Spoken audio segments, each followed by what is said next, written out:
యేసుక్రీస్తు మరియు లోకము.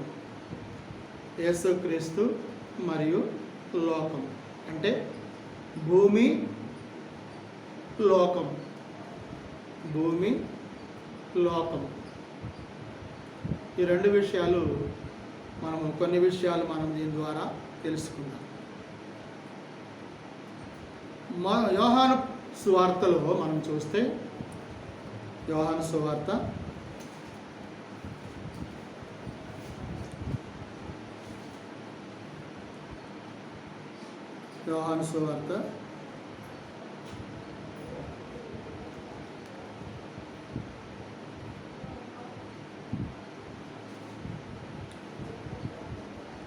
1వ అధ్యాయము 1 నుండి 3 వచనాలు మనం చూద్దాం. ఆదియందు వాక్యము ఉండెను, వాక్యము దేవుని వద్ద ఉండెను, వాక్యము దేవుడై ఉండెను. ఆయన ఆదియందు దేవుని వద్ద ఉండెను. సమస్తమును ఆయన మూలముగా కలిగెను. కలిగి ఉన్నది ఏదియో ఆయన లేకుండా కలుగలేదు. ఈ లోకము ఎవరి మూలంగా కలిగింది? ఈ లోకము ఎవరి మూలంగా కలిగింది? యేసుక్రీస్తు మూలంగా అన్నారు. ఎందుకనంటే దేవునితో పాటు ఎవరున్నారు? యేసుక్రీస్తు ప్రభు వారు కూడా ఉన్నారు. ఎందుకంటే ఇక్కడ మనము యేసుక్రీస్తు వారిని గురించి మనం ఎందుకు ప్రత్యేకంగా ఈ సమయంలో మనం చెప్పుకోవాల్సిన పరిస్థితి ఉందంటే, దేవుడు లోకమునకు, తండ్రి లోకమునకు దిగొచ్చినట్టుగా మనకు కనపడుతున్నాడు. సర్వాంతర్యామి, ఆయన సర్వాంతర్యామి. కానీ దిగొచ్చినట్టుగా, మనకు ప్రత్యక్షపరచబడినట్లుగా, మనకు కనబడినట్లుగా లేదు. అందుకొరకే ఏమంటున్నాడు ఆయన? యేసుక్రీస్తు మరియు లోకము అంటున్నాడు. సృష్టికర్తతో పాటు తండ్రి అయిన దేవుడు తన అద్వితీయ కుమారుడైన క్రీస్తును కూడా తనతో పాటు ఉన్నాడు. అందుకే లోకము క్రీస్తు మూలంగా కలిగింది అనేటువంటిది మనకు తెలియబడుతుంది. ఇక్కడ మనం అనుకుంటాము ఏదో ఎవరో చేశారు, ఏదో బిందువులు అంటారు, అయ్యి అంటారు, ఇవి అంటారని అనేక రకాలైనటువంటి ఆలోచనలు మనం చూస్తూ ఉన్నాం. ఇక్కడ పరిశుద్ధ గ్రంథంలో మనకు తెలియపరుస్తుంది ఏంటంటే, ఆదియందు వాక్యం ఉన్నది కదా. ఆదియందు వాక్యం అంటే ఇప్పుడు వాక్యం అనగా ఎవరై ఉన్నారు? దేవుడై ఉన్నాడు కదా. అంటే ఆదియందు దేవుడు ఉన్నాడు, ఆయన వాక్యము ఉన్నది కదా. అయితే ఇప్పుడు కలిగి ఉన్న ఈ లోకమంతయు కూడా, ఈ భూమంతయు కూడా ఆయన లేకుండా కలిగి ఉండలేదు అనే విషయాన్ని మనకు తెలియాలి.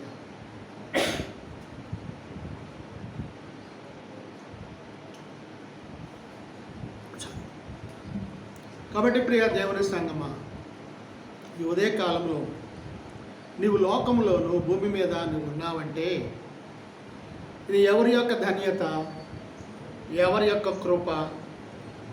ఎవరి యొక్క కృప అండి? యేసుక్రీస్తు ప్రభు వారి యొక్క కృప. తండ్రిని మనం చూడాలి, నిజంగా కదా. తండ్రిని మనం చూడాలి. మరి మనం ఎవరిని చూడగలిగాము? అనేక మంది ప్రజలు క్రీస్తు ప్రభు వారు శరీరధారిగా ఈ లోకంలో జీవించున్న కాలంలో ఆయన చూచారు. ఇప్పుడైతే మనము ఆయనను వాక్యం ద్వారా చూస్తున్నాం. వాక్యం ద్వారా చూస్తున్నాం. ఎక్కడి నుండి చూస్తున్నాము? మనము ఆయన సృష్టించిన లోకములో ఉండి మనము, అనగా ఆ భూమి మీద, ఆ లోకములో ఉండి మనం ఆయనను చూస్తున్నాం. కలిగి ఉన్నది ఏది కూడా ఆయన లేకుండా కలుగలేదు. కాబట్టి లోకము ఎవరి మూలంగా కలిగిందని మనం ఇప్పుడు తెలుసుకున్నాము. యేసుక్రీస్తు ప్రభు వారి ద్వారా అది కలిగి ఉన్నదనే విషయాన్ని మనము నేర్చుకున్నాం. ఈ లోకము ఎలా ఉందో మాకు తెలియదు, అది ఎవరి మూలంగా కలిగిందో మాకు తెలియదు. కానీ ఒక క్రైస్తవుని అడిగితే తను ఏం చెప్తాడంటే, ఇది దేవుని వద్ద ఉన్నది, ఆయన నుండి ఇది కలిగింది, దేవుని నుండి కలిగింది. మిగిలిన వాళ్ళు అనేక మంది అనేక రకాలుగా వాళ్ళు బోధిస్తూ ఉంటారు. వాళ్ళ బోధ మనకు అవసరమా? మనకు ఎక్కడున్న బోధ మనకు కావాలి? బైబిల్లో ఉన్న మాటే మనకు కావాలి. ఎందుకంటే మనం బైబిల్ని నమ్ముతున్నాం, మన గ్రంథం అది. ఇతర వాటిల్లో ఉండొచ్చు, వాళ్ళు చెప్పుకోవచ్చు, తప్పలేదు, చెప్పకూడదని చెప్పము. వాళ్ళు చెప్పేది అసత్యమని మనం చెప్పడానికి మనకు అనుమతి లేదు. ఇది వాళ్ళకి సత్యము, ఇది మనకి సత్యం. మనకి సత్యమైంది, మనకి యథార్థమైంది మనం నమ్మటం అనేది తప్పేం కాదుగా కదండి. కాబట్టి కలిగి ఉన్నది ఏది కూడా క్రీస్తు ప్రభు వారు లేకుండా ఈ లోకములో కలిగి లేదు. ఆయన కలిగి ఉండకుండా ఏది కూడా లేదు. సమస్తం కూడా ఆయన మూలంగానే కలిగినట్లుగా మనం చూస్తున్నాం. అందుకని యేసు క్రీస్తు మరియు లోకము లేక భూమి లేక లోకము, ది ఎర్త్ అండ్ వరల్డ్ అని అంటారు దీన్ని. Earth and world. దేవుడు భూమికి సృష్టికర్త, దేవుడు భూమికి సృష్టికర్త మరియు ప్రభువు అయి ఉన్నాడు. ప్రభువు అంటే ఏలువాడు. ప్రభువులు వారు వస్తున్నారో హో అంటారు చూసారా అని అంటే ఆ ప్రాంతాన్ని లేక ఆ ప్రజలను పరిపాలించువాడు లేక ఏలువాడు. ఇక్కడ దేవుడు భూమికి సృష్టికర్త మరియు ప్రభువు అయి ఉన్నాడు. ప్రభువు అయి ఉన్నాడంటే ఏలువాడు. ఏలువాడికి ఏముంటుంది? అధికారం ఉంటుంది. పరిపాలించేవానికి అధికారం ఉంటుందా లేదా? ఇప్పుడు ప్రభువు భూమి మీద ఆయన అధికారాన్ని చూపిస్తూ ఉన్నాడు. మనకి అధికారంతో మాట్లాడుతున్నాడు. ఆయన అధికారంతో నిన్ను గద్దిస్తున్నాడు, అధికారంతో నిన్ను హెచ్చరిస్తున్నాడు, నిన్ను పొరుకొల్పుతున్నాడు. కాబట్టి ప్రియ దేవుని సంగమ, ఈ ఉదయకాలం మందు యేసుక్రీస్తు ప్రభువారు లేకుండా ఈ భూమి మీద ఈ లోకములో ఏది కూడా కలిగి ఉండలేదు అని మనకు పరిశుద్ధ గ్రంథము బైబిల్ మనకు తెలియపరుస్తూ 17వ అధ్యాయంలో చూద్దాం. అదే యోహాను సువార్తలోనే 17వ అధ్యాయంలో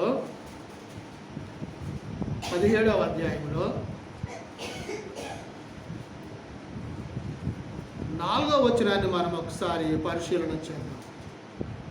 చేయుటకు నీవు నాకు ఇచ్చిన పని నేను సంపూర్ణముగా నెరవేర్చి భూమి మీద నిన్ను మహిమపరచితిని.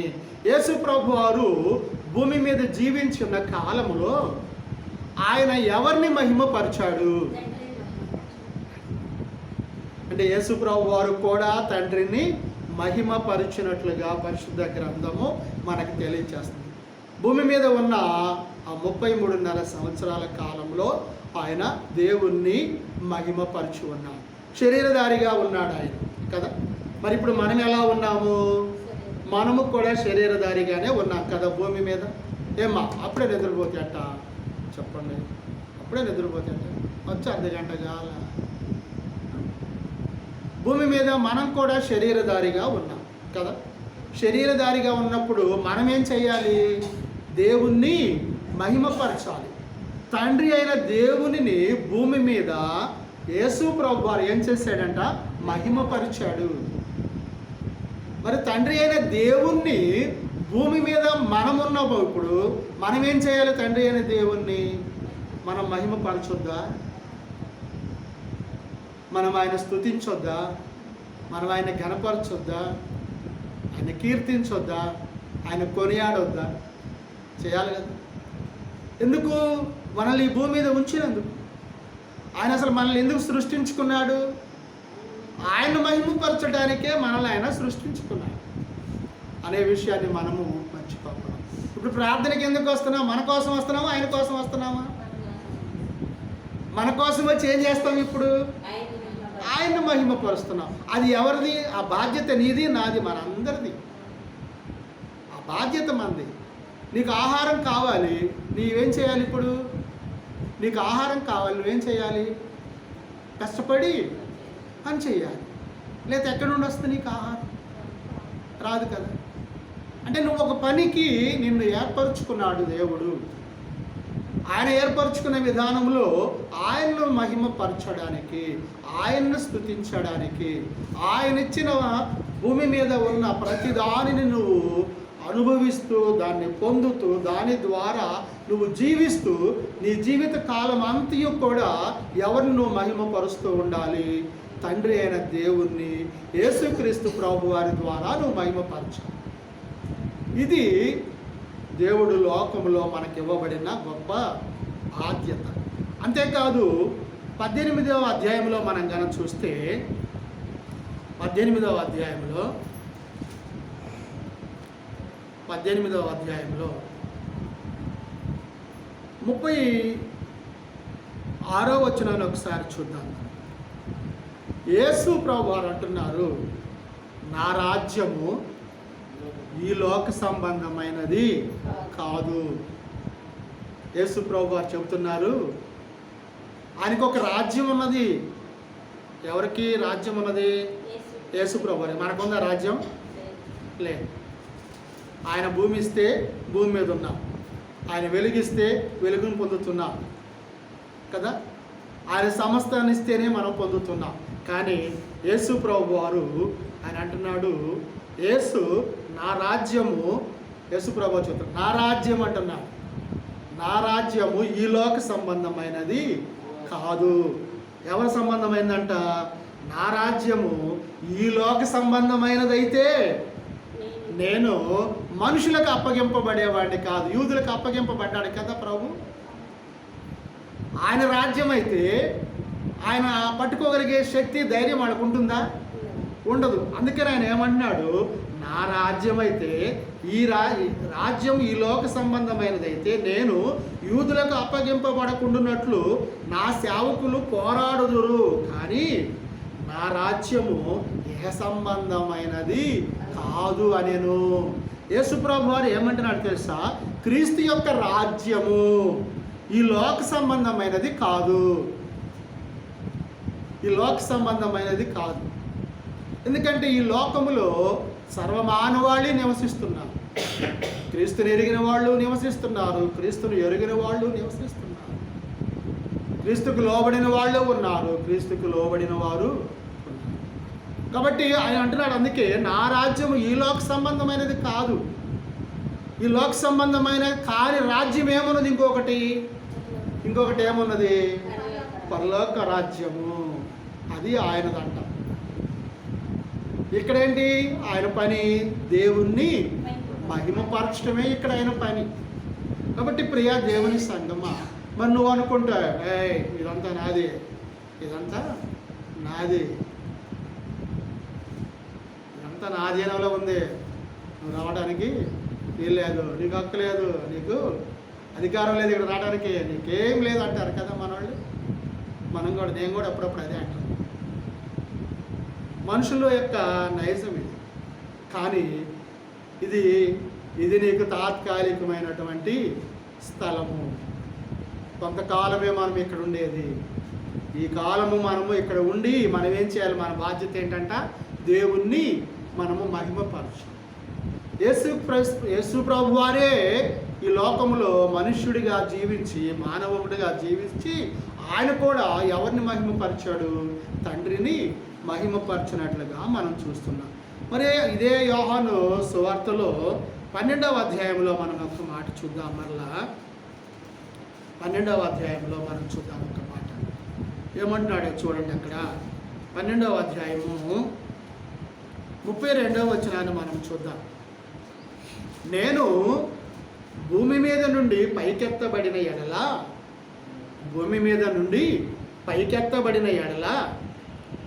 అందరినీ నా యొద్దకు ఆకర్షించుకొందునని చెప్పాను. యేసు ప్రభు వారు ఆరోహణ అయ్యి అక్కడ ఆయన మనకేం చెప్తున్నాడు? నేను వెళ్ళి మీకు ఏం సిద్ధపరుస్తానన్నాడు? మీకు స్థలమును సిద్ధపరుస్తానన్నాడు. ఎందుకు? మనకెందుకు స్థలం? అక్కడ ఎవరితో ఉండటానికి? ఆయనతో ఉండటానికి. ఆయన ఎక్కడికి వెళ్ళాడు? ఆయన అక్కడ ఉన్నాడు. అక్కడికి వెళ్ళి ఆయన స్థలమును సిద్ధపరిచి ఆయన మరల ఏమై ఉన్నాడంట, రానై ఉన్నాడు. వచ్చి మనల్ని ఆయనతో పాటు తీసుకువెళ్ళి ఆ స్థలము మన కొరకు ఏదైతే సిద్ధపరిచాడో ఆ స్థలములో మనం ఉండటానికి, ఆయన ఉండు స్థలములో మనల్ని ఉండటానికి ఆయన గొప్ప మన పట్ల ప్రేమను చూపిస్తాడు. ఎందుకు ఆయనతో మనం ఉండాలంట? ఇక్కడ ఎలా భూమి మీద మహిమ పరిచామో, ఇక్కడ ఎలా ఆయన ఘనపరిచామో, ఆయనతో పాటు ఉండి ఆయనను కూడా మనము ఘనపరిచే వారంగా ఉండాలి. యేసు భూమి మీద నుండి ఎలా ఎత్తబడ్డాడు? శిలువ పైకి ఎత్తబడ్డాడు. శిలువ ద్వారా పైకి ఎత్తబడ్డాడు. శిలువ మరణం ద్వారానే ఆయన ఆకాశమునకు ఆరోహణుడైంది. శిలువ మరణం ద్వారానే కదా. కాబట్టి శిలువ పైకి ఎత్తబడ్డాడు యేసు ప్రభువారు. కాబట్టి ప్రియ దేవుని సంగమా, నీవు కూడా క్రీస్తులో ఉండి క్రీస్తుని అంగీకరించు. మరి ఈ భూమి మీద నువ్వు ఏం చేయాలి అని అంటే, ఇక్కడ చూడండి, యేసు ప్రభువారు భూమి మీదకి ఎందుకు వచ్చారనే విషయాన్ని మనం ఇప్పుడు నేర్చుకోవాలి. ఆయన ఎందుకు వచ్చారు? తండ్రిని మహిమపరచడానికి. ఆయన ఇక్కడికి వచ్చేమన్నాడు, ఈ రాజ్యము నాది కాదు, ఇది ఈ లోక సంబంధమైనది కాదు, నా రాజ్యము ఇంకొక స్థలములో ఉన్నది, నేను అక్కడికి వెళుతున్నాను, మీకు అక్కడ స్థలమును సిద్ధపరుస్తున్నాను అని చెప్పి ఆయన ఎందుకు వచ్చాడో మనకి ఇప్పుడు చెప్తున్నాడు. ఆయన నేను ఎందుకు వచ్చాను, 18వ అధ్యాయం 37వ వచనములు ఏమంటున్నాడంటే, ఆయన సత్యమును గూర్చి సాక్ష్యం ఇచ్చడానికి వచ్చినట్లుగా మనకు కనబడుతుంది. సత్యమును గూర్చి సాక్ష్యం ఇవ్వడానికంట 18వ అధ్యాయము 37, 38వ వచనాలు చూద్దాం. 18వ అధ్యాయము 37, 38 వచనం. అందుకు పిలాతులు, ఇక్కడ యేసు ప్రభువు వారు అప్పగింపబడినప్పుడు పిలాతు దగ్గరికి తీసుకెళ్ళినప్పుడు పిలాతు అంటున్నాడు, పిలాతు నీవు రాజువా అని ఆయన అడుగుతున్నాడు. యేసు ప్రభువు అని అడుగుతున్నాడు. యేసు ప్రభువు వారు ఎప్పుడైనా రాజు అని చెప్పుకున్నాడండి? అవకాశం లేదు. అని ఆయనను అడుగుగా ఈయనేమన్నాడు? ప్రభు అయిన క్రీస్తు వారు ఏమన్నాడు? యేసు నీవు అన్నట్టు నేను రాజుని. నువ్వు అన్నావు కాబట్టి నేను రాజుని అంటున్నా. నువ్వు అనకపోతే నేను రాజును అనను. నువ్వు అన్నట్టు నేను రాజునే. దేనికి రాజును? నేను సత్యానికి రాజును. దేనికంట? నేను సత్యమును గూర్చి సాక్ష్యం ఇచ్చుటకు నేను పుట్టి తిని. సత్యాన్ని తెలియపరచడానికి, ఆ సత్యమును మానవాళికి అందించడం కోసము ఆయన ఏం చేశాడంట? ఈ లోకమునకు వచ్చి ఆయన ఏం చేస్తున్నాడు? సత్యమును ఆయన ఏం చేశాడంట? ప్రకటన చేశాడు. అందుకు పిలాతు అంటాడు, సత్యం అంటే ఏమిటి అడుగుతున్నాడు పిలాతు యేసు ప్రభువు వారిని. చూడండి ఎంత గంభీరమైనటువంటి సంభాషణ ఇది. యేసు ప్రభువు వారిని పిలాతు అడుగుతున్నాడు. ప్రభు అయిన క్రీస్తు ఎలాంటి లక్షణాలు కలిగిన వ్యక్తి? పరిశుద్ధుడు, పాపము లేనివాడు, నిష్కళంకుడు కదండి, ప్రేమ కలిగిన వాడు, పరిశుద్ధాత్మ చేత జన్మింపబడినవాడు. మరి పిలాతు మానవుడు, నీతిమంతుడు కాదు, పరిశుద్ధత కలిగిన వాడు కాదు, కేవలం ఒక అధికారి మాత్రమే కదా. ఒక అధికారి ఒక పరిశుద్ధుడిని ఏమడుగుతున్నాడు చూడండి. అందుకు పిలాతు సత్యం అంటే ఏంటయ్యా అని అడుగుతున్నాడు యేసు ప్రభువు అని ఆయనతో చెప్పాడు. అతడు ఈ మాట చెప్పి బయటనున్న యూదుల యొద్దకు తిరిగి వెళ్ళి అతని యందు ఏ దోషము నాకు కనబడలేదని చెప్పాడు బయటికి వెళ్ళి. ఇదేమో ఒక సభలో జరిగింది, సన్హెద్రి సభ అంటారు దాన్ని. ఆ సభలో జరిగింది. ఈ సభలోకి ప్రజలను రానివ్వరు, అధికారులు మాత్రం ఉంటారు, అక్కడ రాణువు వారు మాత్రమే ఉంటారు. కాబట్టి అక్కడ నుండి వెళ్ళి ప్రజల మధ్యకు వెళ్ళి, ఎవరా ప్రజలు? ఆ ప్రజలకు ఏమని పెట్టబడింది దాని పేరు? యూదులు అని ఉంది అక్కడ. ఆ యూదుల మధ్యకి వెళ్ళి, నాకు ఆయన యొద్దకు ఏ దోషము కూడా నాకు కనబడతలేదు, మరి మీరు ఎందుకు ఆయన్ను శిక్షించమంటున్నారో నాకైతే తెలియదు అని ఆయన వారితో చెప్పినట్లుగా మనము చూస్తున్నాం. అందుకని ప్రభు ఏం చేస్తున్నాడు? ఇప్పుడు సత్యమును గురించి సాక్ష్యం ఇచ్చడానికి ఈ లోకానికి వచ్చాడు. ఏమిటి సత్యము? నీ వాక్యము సత్యము, ఆయన సత్యము. మన సత్యమా? మన సత్యవంతులమా? మనం పాపము లేని వారమా? మనం పాపములో పుట్టినవారు. అందుకని సత్యమును గూర్చి ఎందుకు వచ్చాడు ప్రభు ఈ లోకానికంటే సత్యమును గూర్చి చెప్పడానికి, సత్యమును గూర్చి సాక్ష్యం చెప్పడానికి ఈ లోకానికి వచ్చి ఉన్నాడనే విషయాన్ని ఆయన తెలియపరచాడు. మరి ఈరోజు సత్యాన్ని చెప్పాలంటే చాలామంది భయపడిపోతున్నారు. సత్యం చెప్పాలంటే భయపడుతున్నారు. అబద్ధం చెప్పాలంటే భయపడతలేదు, కానీ సత్యం చెప్పాలంటే మాత్రం భయపడుతున్నారు కదా.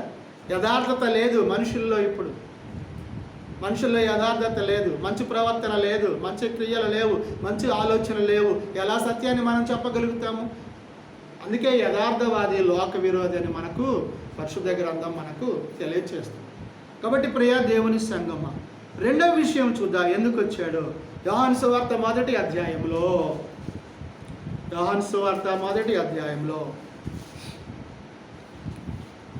29వ వచనాన్ని చూద్దాం. మొదటి అధ్యాయము 29వ వచన భాగాన్ని మనం చూద్దాం. ఏమంటున్నాడండి? మరునాడు యేసు తన వద్దకు రాగా,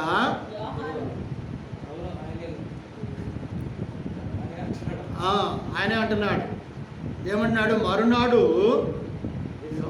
యేసు తన వద్దకు రాగా ఏమంటున్నాడు ఆయన్ని? లోక పాపములు మోసుకొని పోవు,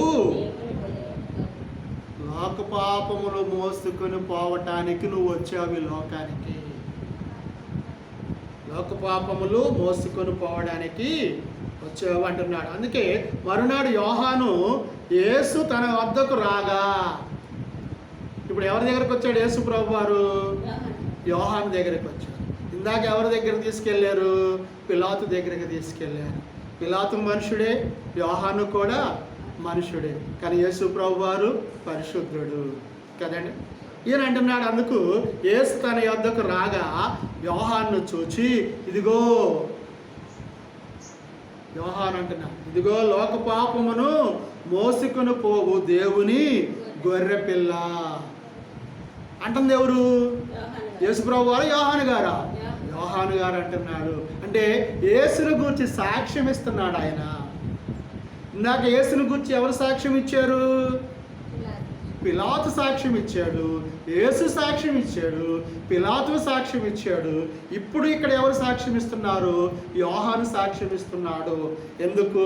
ఏంటిదా సాక్ష్యం అంటే, లోకములో ఉన్న పాపమును తీసివేయడానికి దేవుని గొర్రె పిల్లలాగా ఈ లోకములోనికి ప్రభు అయిన క్రీస్తు వచ్చాడనే విషయాన్ని ఆయన సాక్ష్యముగా తెలియజేస్తున్నాడు. మరి ఇప్పుడు మనవాళ్ళు కొన్ని సాక్ష్యాలు చెబుతారే, ఆ సాక్ష్యాలు లాంటిదా ఈ సాక్ష్యము? ఏమండి ఆ సాక్ష్యాలు లాంటిదా? ఏంటిది మనవాళ్ళు చెప్పేది? నిన్న మా గేదెకి మేత వేయకపోతే మా గేదె పాలు ఇవ్వలేదు, తెల్లారి పొద్దున్నే మంచి పచ్చగడ్డి మేత తీసుకొచ్చేస్తే గేదె మళ్ళా పాలు ఇచ్చింది, పాలు ఇచ్చినందుకు దేవునికి వందనాలు, మీ అందరికీ నా వందనాలు చెప్పి సాక్ష్యం చెబుతారు. ఇలాంటి సాక్ష్యం చెప్పారా ఇప్పుడు వీళ్ళిద్దరు? ఇలాంటి సాక్ష్యం చెప్పారా? వాళ్ళు ఏం చెప్పారు? యేసు ఎందుకు వచ్చాడో చెప్పారు, గేదె పాలు ఇవ్వటం కోసం కాదు. సృష్టి ధర్మంలో దాని పని జరిగింది. ఆహారం తింటే పాల ఉత్పత్తి వచ్చింది, ఆహారం లేకపోతే పాల ఉత్పత్తి తగ్గిపోద్ది. తల్లి కూడా మంచి ఆహారం తీసుకోకపోతే బిడ్డకు సమృద్ధి పాలు ఇవ్వగలిగిద్దా? ఇవ్వలేదు. అది సృష్టి ధర్మంలో జరిగే కార్యం అది. కానీ ఇక్కడ యేసు ప్రభు వారు దాని గురించి కాదు, లోకములో ఉన్న మానవుల యొక్క పాపమును గూర్చిన దానిని తొలగించడానికి వచ్చాడనే విషయాన్ని యోహాను గారు సాక్ష్యం ఇస్తున్నారు కదండి. ఎంత గొప్ప సాక్ష్యం చూడండి. అందుకంటాడు ఆయన లోక పాపములు తీసివేయటకు ఆయన ఈ లోకమునకు వచ్చాడు, దేవుని గొర్రె పిల్ల. కాబట్టి ప్రియ దేవుని సంఘం, ఈ ఉదయకాలమందు నీవు పాపములోనే ఇంకా ఉన్నావా? నువ్వు పాపములో ఉంటే నీ పాపములను వెంటనే నువ్వు దేవుని దగ్గరకు వచ్చి ఒప్పుకో, దేవుని అడుగు. నీ పాపములు తీసివేయడానికి ఆయన లోకానికి వచ్చాడు. తిమోతి రాసిన మొదటి పత్రికలో చూద్దాం. తిమోతి రాసిన మొదటి పత్రిక మొదటి అధ్యాయము 15వ వచనాన్ని చూద్దాం. పాపులను రక్షించుటకు క్రీస్తు యేసు లోకమునకు వచ్చినను వాక్యము నమ్మదగినదియు పూర్ణాంగీకారమునకు యోగ్యమైనదై ఉన్నది. అట్టివారిలో నేను ప్రధానుడను. ప్రధానుడంటే ఏంటంట? మొదటివాడు. పాపములు తీసివేయటానికి వచ్చినటువంటి ఏకైక వ్యక్తి మొదటివాడు ఆయనే ప్రభు అయిన క్రీస్తు. పాపులను రక్షించడానికి ఇంకెవరైనా వచ్చారండి ఈ లోకానికి? ఇంకెక్కడైనా ఎవరైనా వచ్చినట్టు ఎవరైనా చెప్తే విన్నారా? ఎక్కడన్నా కానీ యేసు ప్రభు వారు మాత్రమే పాపులను రక్షించుటకు ఆయన లోకానికి వచ్చి ఉన్నాడనే విషయాన్ని మనము జ్ఞాపకం చేస్తాం. మరి నిన్ను రక్షణలోకి నడిపించబడాలి, నువ్వు రక్షణలోకి చేర్చబడాలి, నువ్వు రక్షణ పొందాలి, నువ్వు పాపముల నుండి విమోచించబడాలి అని అంటే నువ్వు ఎవరి వద్దకు రావాలండి? ఎవరి వద్దకు రావాలండి? యేసు వద్దకు రావాలి. అందుకంటున్నాడు ఆ ప్రభు మాట్లాడుతున్నాడు ఇక్కడ. మత్తయి సువార్త 5వ అధ్యాయంలోనికి వద్దాం మనం ఒకసారి. మత్తయి సువార్త 5వ అధ్యాయంలో 5వ అధ్యాయము 17వ వచనాన్ని చూద్దాం. ధర్మశాస్త్రమునైనను ప్రవక్తల వచనములనైనను కొట్టివేయవచ్చునని తలంచవద్దు. మీరు ఆలోచించవద్దు దాని గురించి. నేను ధర్మశాస్త్రమునైనను దేవుడు ప్రవక్తల ద్వారా మాట్లాడించిన మాటలను నేను కొట్టివేయవచ్చునని మీరు అనుకోవద్దు. మరి ఎందుకు వచ్చాడు? దానిని నెరవేర్చడానికే నేను వచ్చాను, కానీ కొట్టివేయటకు నేను రాలేదు అంటున్నా. ఏంటి దీని అర్థం? ఏంటంటే ధర్మశాస్త్రమును నెరవేర్చుటకు ఆయన ఈ లోకానికి వచ్చాడు. పాపులను రక్షించడానికి వచ్చాడు, లోకములో ఉన్న పాపము తీసివేయడానికి వచ్చాడు, సత్యమును గూర్చి సాక్ష్యం ఇవ్వడానికి లోకానికి వచ్చాడు, ధర్మశాస్త్రములో ఉన్నటువంటి తప్పిదాలను సరిచేయడానికి ఆయన ఈ లోకమునకు వచ్చాడు. తప్పుదాలు కొన్ని ఉన్నాయి. తప్పిదాలు కొన్ని ఉన్నాయి అంటే చేయలేనివి, కఠినమైనవి కొన్ని ఉన్నాయి. వాటిని సరిచేయడానికి ఆయన ఈ లోకానికి వచ్చాడు. కాబట్టి మరి యేసు ప్రభువు ఈ విధమైనటువంటి విధానంతో ఈ లోకమునకు వచ్చినప్పుడు అసలు ఆయన ఏమై ఉన్నాడు? ఇప్పుడు ఆయన ఏమై ఉన్నాడో మనకు తెలియాలి కదా. ఆయన ఏమై ఉన్నాడు?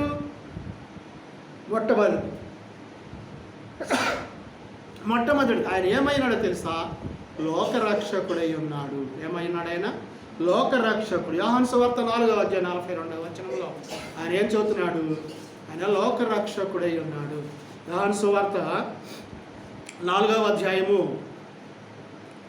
యోహాను సువార్త 4వ అధ్యాయము 42వ వచనాన్ని చూద్దాం. మా మట్టుకు మేము విని ఈయన నిజముగా లోక రక్షకుడని తెలుసుకొని నమ్ముచున్నామని రే. విన్నారు. విన్న తర్వాత ఆయన్ని ఏమని నమ్మారు? లోక రక్షకుడని నమ్మారు. ఇప్పుడు మనము వాక్యం వింటున్నాము. ప్రతి ఆరాధనలో, ప్రతి కూడికలో, ప్రతి మీటింగుల్లో, ప్రతి బైబిల్ తరగతుల్లో మనం వాక్యం వింటున్నాం. వాక్యం వింటున్నప్పుడు మనము ఆ వాక్యం విన్న తర్వాత మనం ఏమని నమ్మాలి? యేసు ప్రభు వారు లోక రక్షకుడు అని మనము నమ్మాలి. అదే విషయాన్ని మనము అనేకులకు తెలియచేయాలి. మరి ఇక్కడ మొదటి యోహాను పత్రికలో మనం గనక చూస్తే, మొదటి యోహాను పత్రికలో మనం చూస్తే మనకు ఒక ప్రాముఖ్యమైన విషయం కనబడుతుంది. మొదటి యోహాను పత్రిక 2వ అధ్యాయము 1-2 వచనాలను చూద్దాం. ఆయన ఏమన్నాడో చూడండి. నా చిన్నపిల్లలారా, మీరు పాపము చేయకుండుటకై, ఏం చెప్తున్నాడు? మీరు పాపము చేయకుండా ఉండుటకై మీకు ఈ సంగతులు నేను వ్రాయుచున్నాను. కొన్ని విషయాలు మనకు రాస్తున్నాడు. ఏంటి? మీరు పాపం వైపుకు వెళ్ళొద్దు అనే విషయాలు మనకు రాస్తున్నాడు. ఏమది? ఎవడైనాను పాపము చేసిన యెడల నీతిమంతుడైన యేసుక్రీస్తును ఉత్తరవాది తండ్రి వద్ద మనకున్నాడు, శిక్షిస్తాడు. అప్పుడు పాపం చేస్తే శిక్షిస్తాడు, పాపం చేయకపోతే ఆయనతో ఉండేటువంటి ధన్యతను మనకిస్తాడు. కాబట్టి తండ్రి మనకున్నాడు, ప్రభువు మన కొరకు వచ్చాడు. మనము సాక్ష్యం కలిగిన వారముగా ఎవరిని గూర్చిన సాక్ష్యము? యేసును గూర్చిన సాక్ష్యము. మన సాక్ష్యం కాదు ఇక్కడ. నా సొంత డబ్బా కొట్టుకోకూడదు. నా సొంత డబ్బా నేను కొట్టుకుంటే అది దేవునికి మహిమకరంగా ఉండదు అనేది విషయాన్ని మనం జ్ఞాపకం చేసుకోవాలి. కాబట్టి లోకరక్షకుడు అయి ఉన్నాడు. ఈయన ఏమై ఉన్నాడో తెలుసా? ఇక్కడ 2వ వచనంలో మనం చూద్దాం.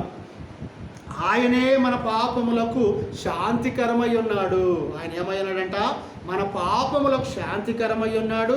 మన పాపములకు మాత్రమే కాదు, సర్వలోకమునకు ఆయన శాంతికరమై ఉన్నాడు. సర్వలోకములో ఉన్న మానవాళి యొక్క పాపములను విమోచించుట కొరకై, లోకమంతటిలో ఉన్న మానవాళి యొక్క పాపములను విమోచించడానికైనా ఈ లోకమునకు యేసుక్రీస్తు ప్రభువారు వచ్చి ఉన్నారు అనే విషయాన్ని మనము తెలుసుకోవాలి.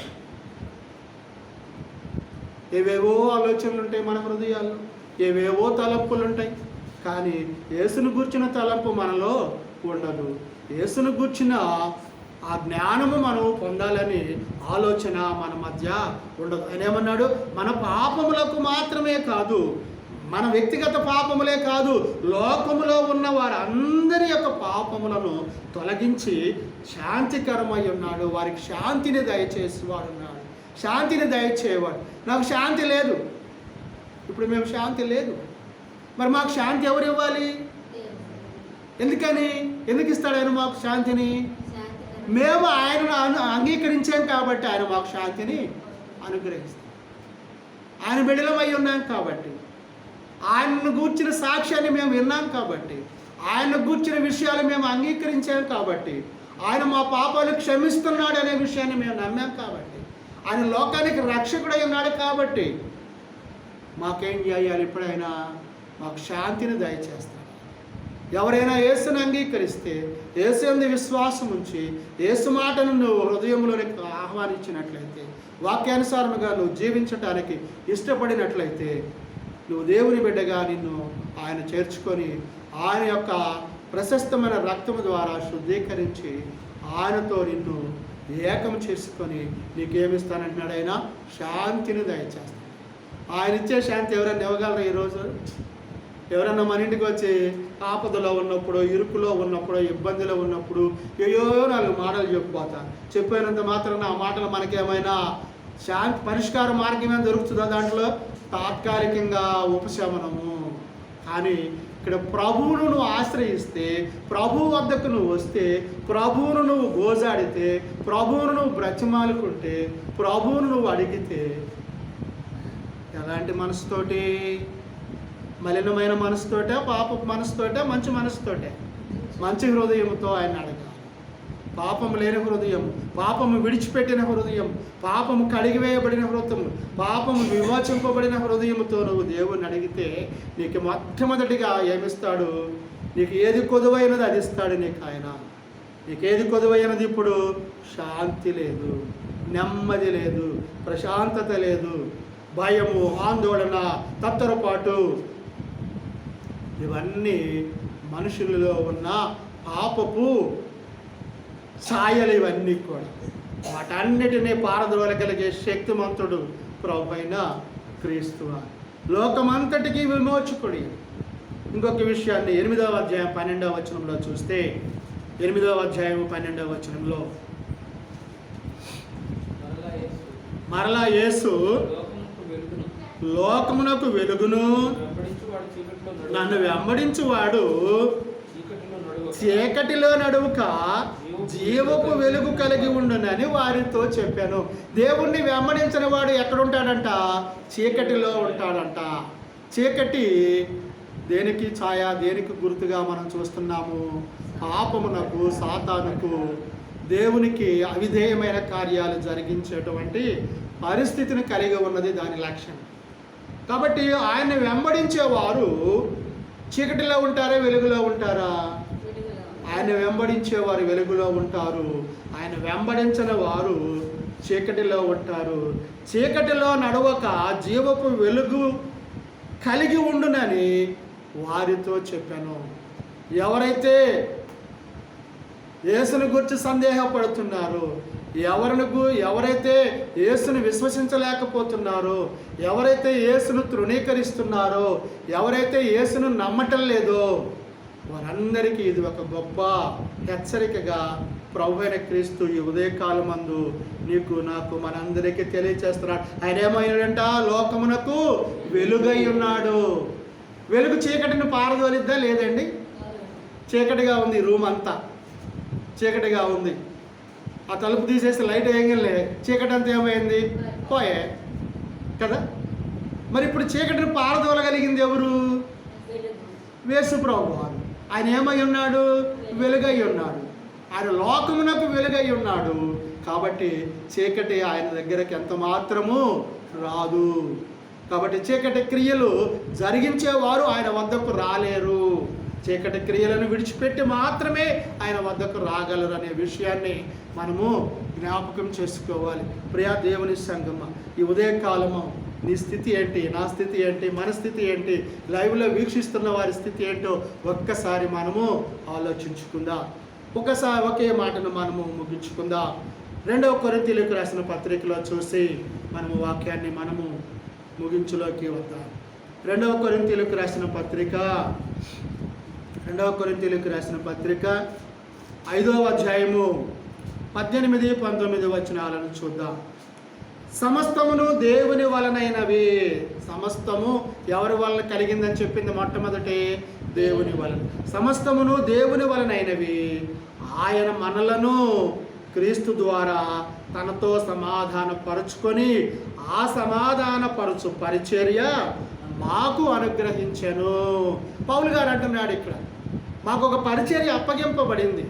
ఆ పరిచర్య ఏంటంటే సమాధానం అనేటువంటి పరిచర్య. సమాధానం అని అంటే ఇందులో శాంతి ఉందా, నెమ్మది ఉందా, ఓర్పు ఉందా, సహనం ఉందా, ఐక్యత ఉందా? ఇవన్నీ ఉంటాయి కదా. ఇవన్నీ ఉంటేనే, వినయం ఉందా, భయం ఉందా, భక్తి ఉందా, విశ్వాసం ఉందా, ఇవన్నీ ఉంటేనే మనలో సమాధానం ఉన్నట్టు. అందుకని ఆయన ఏమంటున్నాడంటే క్రీస్తు ద్వారా తనతో సమాధానపరుచుకొని ఆ సమాధానపరచు పరిచర్య మాకు ఇవ్వబడిందని అపోస్తలుడైన పౌలు గారు తన మాటల ద్వారా పరిశుద్ధాత్మ దేవుడు ఆయనతో పలికి లోకమును దేవునితో సమాధానపరచుకోవాలి. లోకము ఎవరితో సమాధాన పడాలి? లోకం అంటే ఎవరు? చెట్లు, పుట్లు, కాళ్ళు ఇవా కాదండి. ఎవరు వీళ్ళల్లో ప్రాముఖ్యమైన వాళ్ళు ఎవరు? లోకములో ఉన్న వాళ్ళల్లో ప్రాముఖ్యమైన వాళ్ళు ఎవరు? దేవునికి ఎందుకు ప్రాముఖ్యం? మనము ఆయన జీవం మనకిచ్చాడు, ఆయన పోలిక మనకిచ్చాడు. కాబట్టి ఆయన కుమారులము లేక ఆయన పిల్లలంగా మనం ఉన్నప్పుడు ఆయనకు ప్రాముఖ్యమైన వాళ్ళు ఎవరు? మనమేనా? లేకపోతే మనకన్నా ముందు పుట్టించిన ఆ చెట్టు మనమే కదా. ఎందుకంటే ఆయన జీవం ఉంది. ఒక బిడ్డను దత్తత తీసుకున్నావు, తర్వాత నీకు బిడ్డ పుట్టాడు. నీకు పుట్టిన బిడ్డ మీద ప్రేమ ఉందా? దత్త బిడ్డ మీద ప్రేమ ఉంటుందా? ఇప్పుడు దత్తత పుట్టిన బిడ్డ చెట్టు అనుకో, నీకు పుట్టిన బిడ్డ నువ్వు చీకటిలోంచి వెలుగులోకి వచ్చిన వాడు అనుకో, నీ పక్క ఎక్కువ ప్రేమనైనా చూపిస్తా. అయినప్పటికీ ఆ బిడ్డ పట్ల కూడా తన ప్రేమను చూపిస్తూనే ఉంటాం. ఎందుకంటే దానికి కావాల్సిన దేవుడే ఇస్తున్నాడు. గాలిని దాని ద్వారా ఇస్తున్నాడు, దానికి కావాల్సిన జీవమును, దానికి కావాల్సిన ఎదుగుదల, దానికి కావాల్సిన భూమిలో సారం అంతా కూడా దానికి ఇస్తూనే ఉన్నాం. అయినప్పటికీ అది దేవుణ్ణి స్తుతించలేదు. ఈ లోకములో స్తుతించగలిగేది ఎవరు? దేవుణ్ణి, మనుష్యుడు మాత్రమే. అందుకనే లోకమును దేవునితో సమాధానపరచాలి. ఎవరికి బాధ్యత అప్పగించింది? యేసు ప్రభు వారికి అప్పగింపబడింది బాధ్యత. ఈ లోకంలో ఆయన మహిమపరిచాడు, ఈ లోకంలో పాపం తీసివేశాడు, ఈ లోకంలో ఉన్నటువంటి పాపులను రక్షించాడు.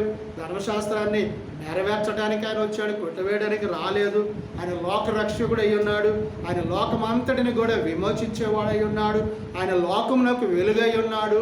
ఆయనే లోకమును దేవునితో సమాధానపరిచేవాడై ఉన్నాడు. కనుక ఆయనని ఈ లోకమునకు మనుష్య కుమారునిగా, శరీరధారిగా ఈ లోకమునకు తండ్రి అయిన దేవుడు మానవాళి యొక్క రక్షణార్థమై పంపింపబడి ఉన్నాడనే విషయాన్ని మనము గ్రహించాలి.